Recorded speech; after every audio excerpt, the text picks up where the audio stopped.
Hello everybody, this is Fernando for the latest Ghosts and Spirits video. Alright, let's go ahead and we'll start a whole new series here based on your suggestions. This one is a new suggestion that has actually been suggested in the past as well. I've just never really gotten around to talking about this particular town. But in this case, looking at the information now, I thought I would go ahead and share it with yourselves here. It has to do with a town that remains very mysterious to this day, an abandoned town that apparently there's been a lot of new updates just as recent as last year, in fact. So I'll talk about all that information here, but there are various known hauntings, various known buildings that have these purported strange, almost paranormal activities tied to them. Has a very distinct nickname. It is known as Helltown, which obviously is very, very distinct, otherwise known as Boston, Ohio. Let's go ahead and we'll talk about all the information tied to this infamous town. So what is this Helltown? Well, it was a city that used to be called Boston, Ohio, and it was it was a village that was founded way back when in 1806. So it seems like it was a place that had some activity happening with it. Not too much though, because when you cut forward to 1974, that's when there was a huge, I guess, big change with this town. Essentially, at that time, there was President Gerald Ford. He decided, along with the National Park Service, that there needed to be more, I guess, areas in the United States protecting and creating new national parks or expounding upon existing national parks. Either way, though, the decision was made that that area there in that location, this Boston, Ohio, would be impacted, would be one of those areas that would have a national park created within the town. Now, I don't know 100%, so if someone can please correct me, because looking at some of the newer information, it seems like only parts of the town were impacted, but then looking at other information, it makes it seem like the entire town was impacted. So if someone can correct me on that, please let me know.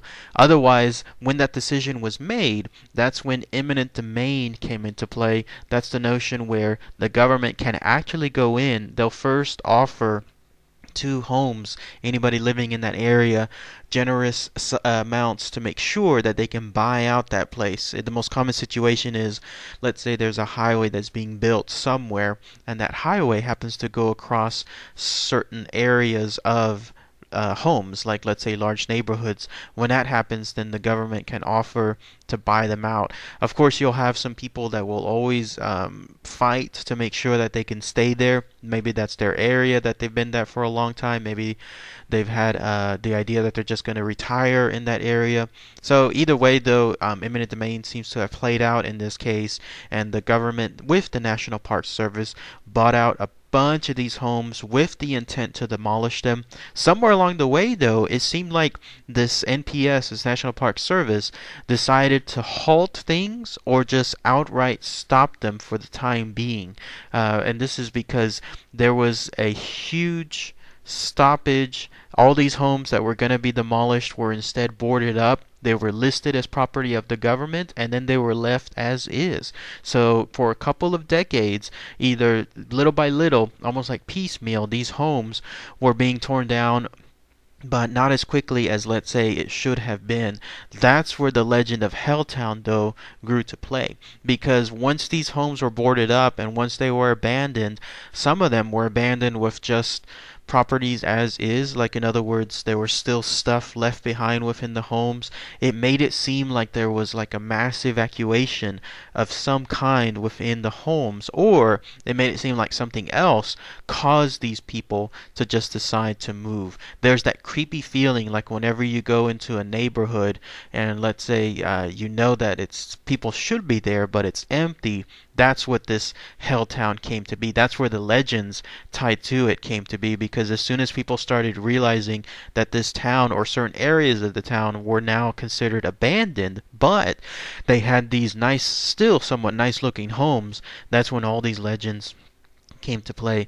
One that I mentioned up front, though, that let's go ahead and disregard. It seems like it has to do with the notion that the reason why the National Park Service truly bought all these homes was because there was some kind of chemical spill within the area, something that, let's say, there was a government cover-up of some kind to prevent this chemical spill news from reaching hysteria around that area. I don't think that occurred. I don't see any evidence tied to it. It seems like that the Helltown had another name associated with it called Mutant Town because of all these chemical spills surrounding it.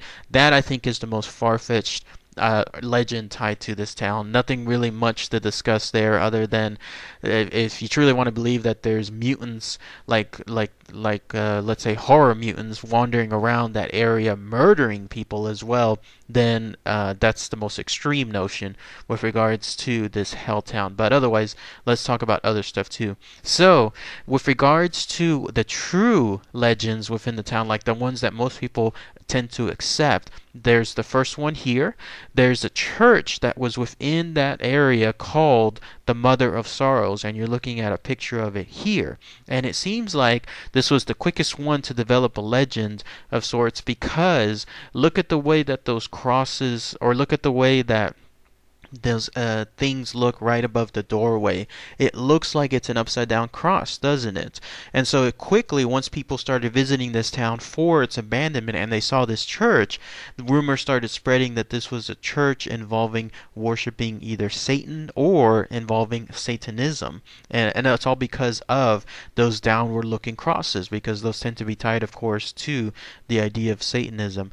But if you have to look into more information about this, it seems like it's just the design of the church. It's a Gothic architecture of some kind. That's how it looks like. It just happens to coincidentally look like upside down crosses, but it is not in turn actual upside down crosses. But still, rumors spread. People started stating that that's where satanic rituals were conducted, either within the church or in the basement of the church. And then also people report stating that they see paranormal activity within the church. Black masses have been seen there as well. Just an all-around bad area to be with. I don't know if this church is still there to this day, because it may have been one of those churches that was demolished last year. But either way, that's one of the urban legends, or one of the legends tied to this haunted town. Another one has to do with a cemetery. I think it's the only one that's listed within this abandoned town. It's a cemetery that contains graves from the 1800s, from the inception of the town itself. And naturally, with any cemetery, there's always the notion that there's going to be hauntings tied to it. Go to any town whatsoever. Go here in Austin, and you'll find cemeteries with that.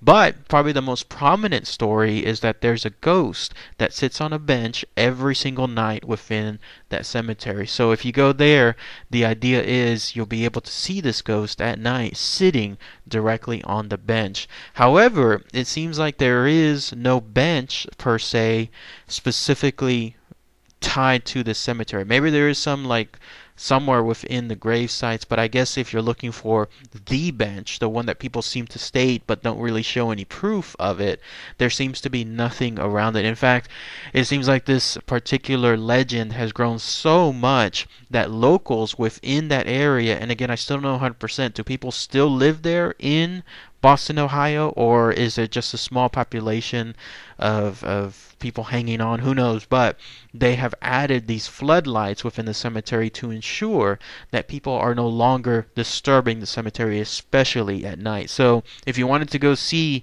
the cemetery to try to catch that ghost on the bench, if it's still there, you might go. But just be advised, the locals there do patrol the area. They know about the legend tied to the cemetery. They want to make absolutely certain that nobody disturbs it. So that's why you might see floodlights listed within that location. Otherwise, it looks like just like your average cemetery within any other town.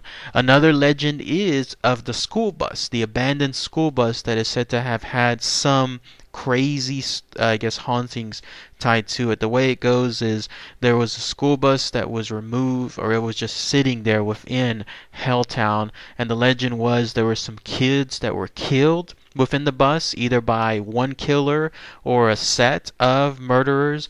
Either way, though, if you were to visit this school bus, then that said that that's when you'll see like some hauntings there, some ghosts, either of the kids or of the killer himself. And then sometimes you might even see the killer. You'll know it's him because they'll be lighting a cigarette, like it's the ghost of them, almost as if they're lighting a cigarette, either reminiscing of the moment or just still hanging around that location.